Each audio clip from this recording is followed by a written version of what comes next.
Hello, and welcome back to another episode of Critical Reactions with your host, Bryan. We're going to continue today with a special selection, which is where one of you tell me exactly what it is I need to check out. This one comes at us from Jacob. Hey, Bryan, this song is called The Clairvoyant by my band Deathless. You reacted to our song The Forbidden Land back in 2021, and it was great hearing you react to it. This song is off our upcoming album. This single will be out on June 30th and is a more melodic take on the tech death genre than that track, which was a bit more aggressive. Looking forward to hearing your impressions of it. Jacob. Alright, so let's dive into this. We got the track The Clairvoyant from Deathless. Let's see what they're bringing to the table.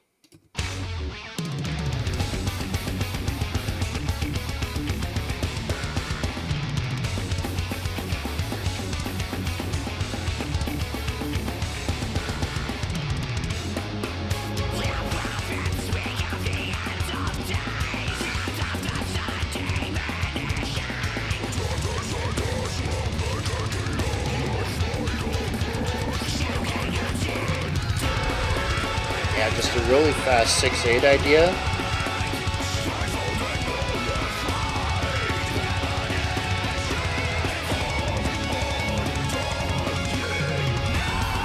So much power.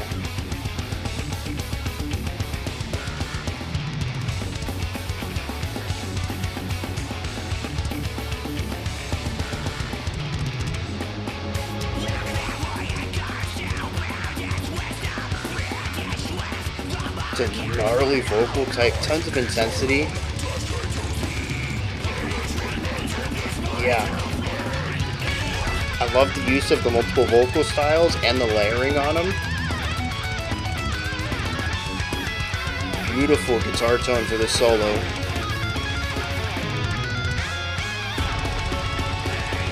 Really nice transition back into this from the solo.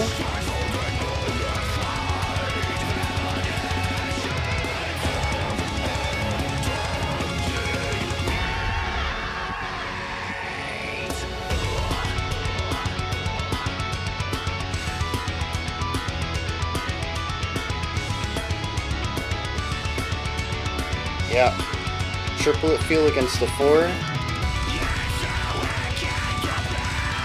Beautiful dyads between our two guitars.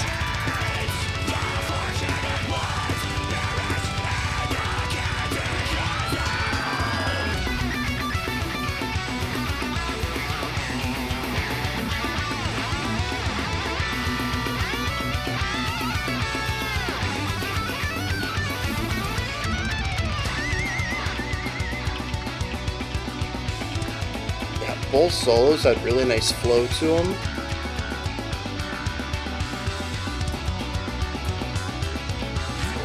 Giving a moment for the bass to shine there.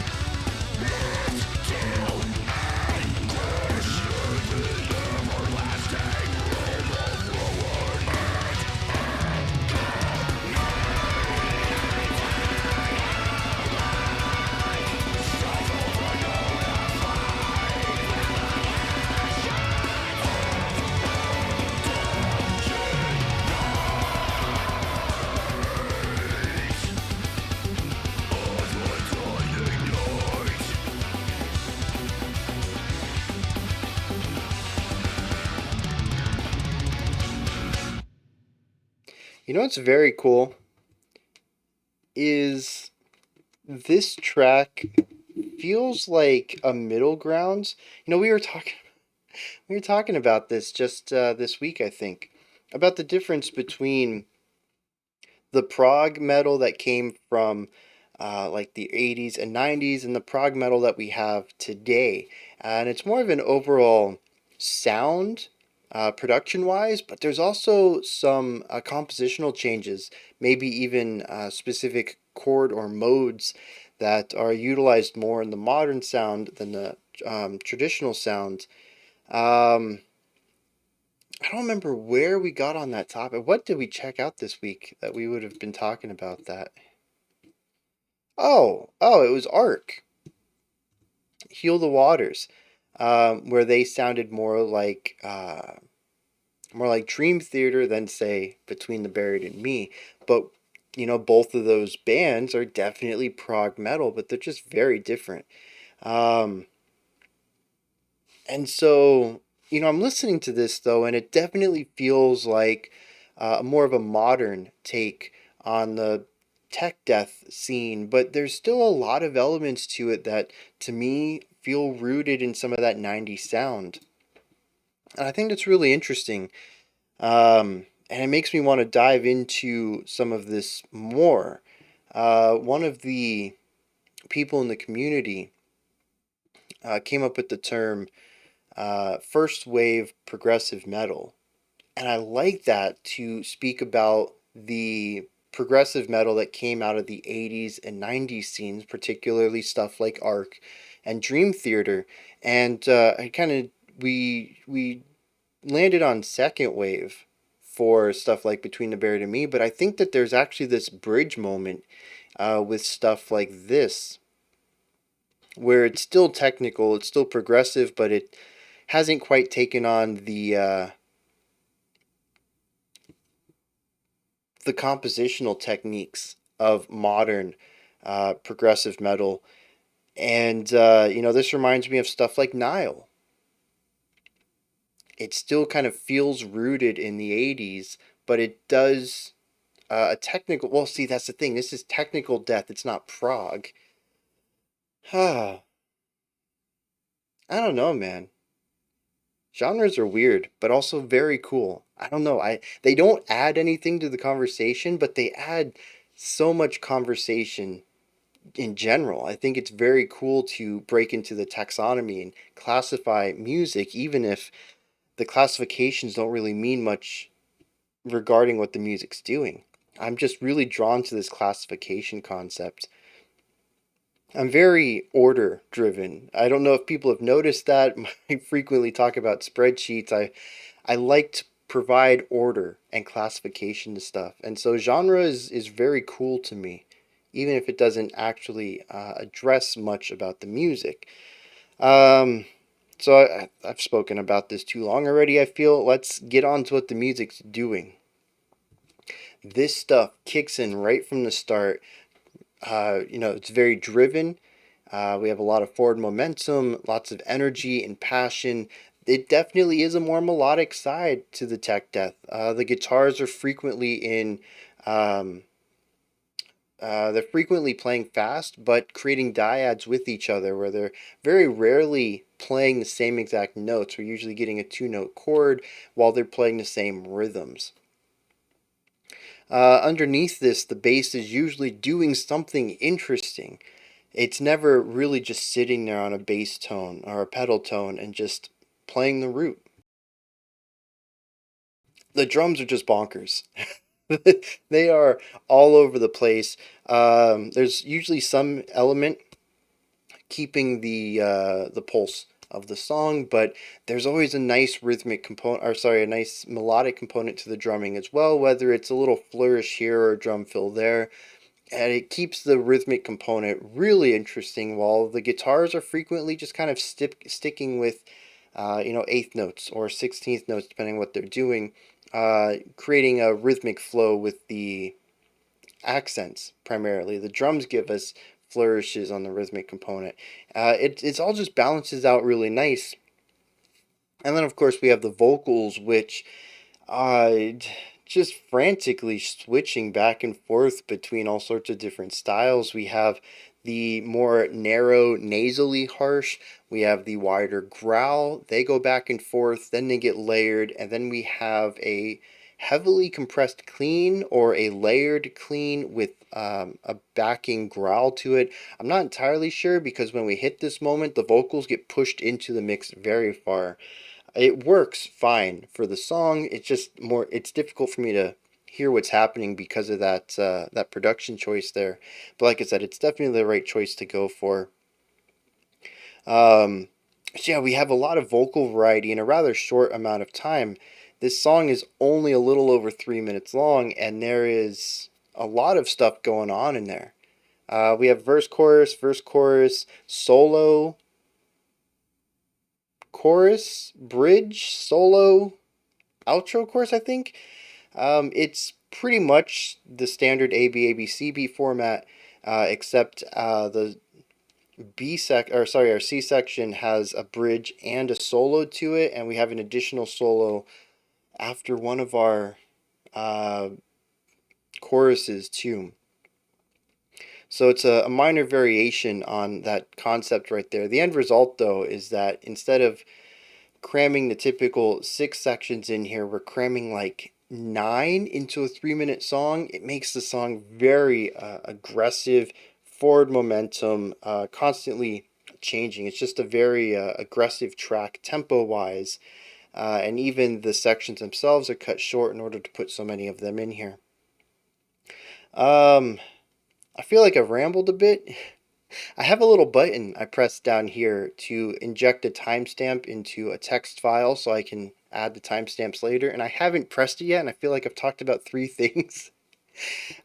In fact, my analysis here, I think, is very much reminiscent of the song itself, where we're just constantly moving between ideas in rapid succession. It wasn't until like a minute and a half into the track I realized, oh snap, that was actually like a verse chorus thing. We've hit it twice already, and the song's half over, and I thought, for a while this was just one little section here. I do want to talk about the solos, because like the guitar work throughout here, the riffs are great.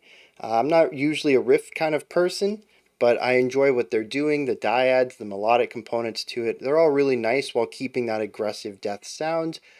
But the solos I felt were exceptionally tasteful. We definitely got a look at what kind of chops our guitars have. I think I heard 2 different guitar tones, so I'm going to assume 2 different guitarists, but maybe not. Um, but yeah, both of them were rather tasteful, a nice showcase of their chops, their skill, the speed and dexterity of their performance, but also allowing the solos themselves to breathe and have a natural flow through the melodic components to them. Just really well done on both sides. And the guitar tones were beautiful. I really love the choice on these. I don't know if it's something that gets talked about too often in reviews. I don't really read a lot of music reviews, and it's not something I see in analysis of music either, nor other reactions. So I kind of get the idea it's an overlooked component of the guitar solo. A lot of people like, oh, the shred, like the excitement or the shock. Well, not shock. What is it? The wow factor, I suppose, of the solos. Listening to the shred, the beauty of it, people might comment on, but I don't feel like I hear too often about the crafting of the tone, and it's a really important part that allows a guitarist to feel distinct from anybody else. In fact, throughout the 90s and 80s, I feel like it was a part of the guitarist process wasn't learning how you compose your music, your riffs, and your solos, but also creating your signature sound. So much so that a lot of listeners would pride themselves on being able to pick out who's playing when or what. You listen to a new song come on the radio and you're like, oh, this must be this band because that is definitely this guitarist. Not because of what they're playing, but because of the sound of their instrument. And it's really weird to see as time has changed that we've kind of shifted away from signature tones to more iterative sounds. The idea of crafting your own tone isn't as much of a highlight for a guitarist anymore in the realm of metal specifically. So I want to really roundabout way to go about this. I just want to shine a little bit of light that I appreciate the guitar tones here. I think they work phenomenally at cutting through the noise and providing, um, a tone that works well in the spotlight, but is also just a beautiful tone on its own. I think these solos would work well as solo instrumentals. No other instruments, the guitar just playing it, and they stand out very well as just a really balanced sound for the guitar. I don't have that kind of criticism for the general rhythmic and lead sounds that we've had in the verse and chorus because I honestly wasn't paying attention to it. I kind of fell into that same trap of not really noticing it.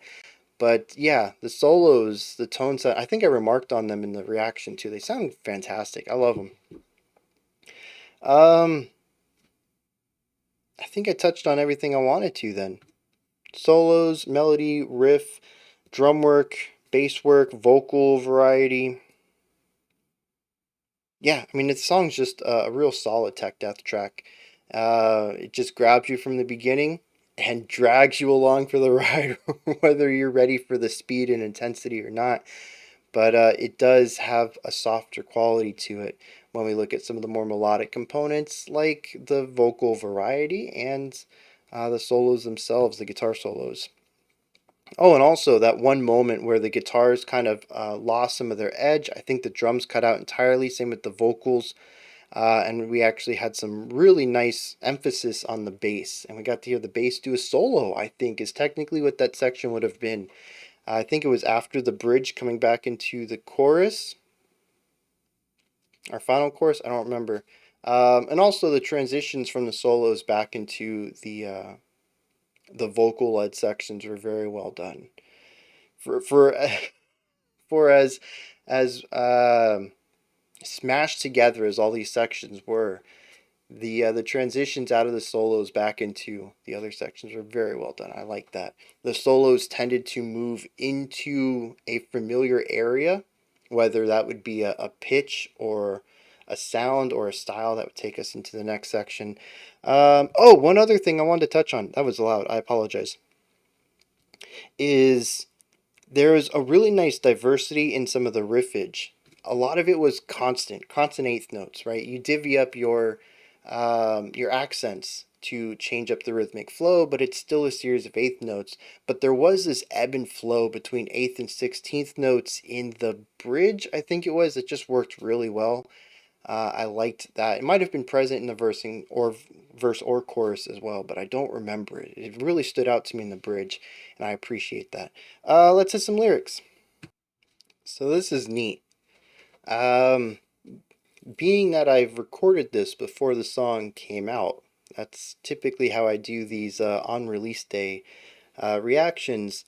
I actually had the lyrics sent to me from the band, from Jacob, and so it's blotted out in a way that is each of the stanzas is designated a section of the song, and so I really appreciate that. Some places do it. I know Genius, depending on the annotator, does it, but Sonic Hits typically doesn't. It's just a wall of text. Um, but I really appreciate this. So if any other bands are watching this and you want to send your own stuff in, I appreciate this type of detail. Anyways, here is the structure, and I was a little off on this. Verse, chorus, verse, solo, chorus. Remember, I couldn't figure out where that first solo was. It deviates or separates our second verse and our second chorus. And that takes us into a bridge solo bridge concept. So it kind of is still, if we look at this from a larger picture, we have verse, solo, chorus, bridge, which is our C section, um, and then our chorus to wrap it up. It's still very much the typical A B C B, but the injection of the solo in there breaks up our first A B, and then our C is actually three sections. Yeah, very nice way to stick with the general feel of it so that, even someone like me who was paying attention kind of lost a little bit of the detail and felt the overall feel. It's a familiar structure to the song, but there is a bit of a deviation, a variation on the concept that separates them from their contemporaries. Yeah, it's a really nice walking of the line, towing the line between the familiar structure that I think most people are going to be expecting with their music and doing something a bit proggier and changing things up here and more technical with your tech death. I really appreciate that, and it snuck by me, which is that's pretty good. Um, so lyrically, the song is about a prophet who sees the end of days coming. The sun peters out, says that the flames of the sun diminish, darkness and ash will blanket the earth, and the final breaths of humans will be choking on cinder. And of course, nobody believes it. The clairvoyant ends up being cursed to bear this wisdom, brandishing the mark infernal. The other people have marked him as somebody crazy, possibly. They just don't want to heed the words, though. And so the chorus says, "Eternal light, stifled and nullified, premonitions of undying night." Speaking of the clairvoyant's vision. Later on in the bridge it says, "And so it came to pass, enveloped in turbulence, the fortunate ones perished in the cataclysm, accursed ones left to anguish in the everlasting realm of ruin and agony." I don't know if it's purposefully making a statement here. I don't remember if the band, I don't remember the lyrics of the last track we checked out from them to know if that this is what they do, but at least my reading of it, my perspective of this is very much, the prophets of our days are the scientists saying, "Hey, we have to we have to make some changes, or this is the future we foresee," and a lot of people marking these scientists as, passing false truths and stuff like that, and not heeding their knowledge, and it eventually will lead to some issues of our Earth. Climate change is what I'm getting at here. And climate deniers, science deniers. That's what it feels like to me, is a very heightened fantastical idea of what is technically happening right now. And again, I don't know if that's necessarily what they're doing, is making a political statement here. I don't want to put those words in their mouth if that's not what they're aiming for, but art is subjective and different people can get different things out of it, and that's definitely what I see, is this heightened fantasy version of climate change. And I think it's very cool, whether they aimed for that or not. It's very easy to read that out of it. And if that is what they aimed for, I think this is where I was going. It's very cool because I think even people who are climate deniers, might be on board with this because of the fantastical side, and it creates a bridge to kind of help these people see that, maybe we need to start paying attention to the people who are warning us about the dangers of our continued path. Anyways, those are my thoughts on Deathless's The Clairvoyant. Let me know yours. Put it down in the comments, your perspectives, your opinions, if you enjoyed it, anything you'd like to add on to what I said. Above that in the description box, I don't know. This is a creator request, kind of, but it's through the special selection program. So if I can find some links for Deathless, I will put them there. And I think this video will be released on YouTube, because this wasn't a YouTube link for me. I'll try to add their links in there. Promote the band up a little bit. Otherwise, you can also find my stuff in there with the Linktree link. I guess I'll put that here. This button, yeah, the Linktree link.